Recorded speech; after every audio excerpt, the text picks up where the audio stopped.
ধন্যবাদ। যারা মিছিল নিয়ে আসছে তাদেরকে ধন্যবাদ জানাই। তো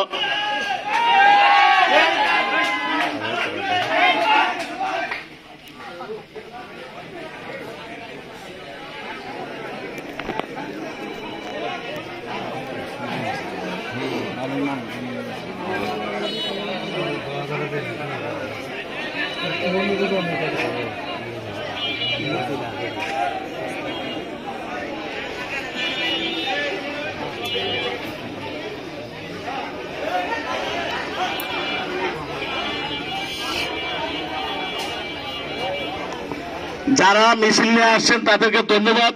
আমি অনুরোধ করব আপনারা একটু শান্ত হন, চুপ থাকেন। দক্ষিণ পাশে যারা আছেন একটু নীরব থাকেন। তো যে কথাটা বলতেছিলাম যে আমরা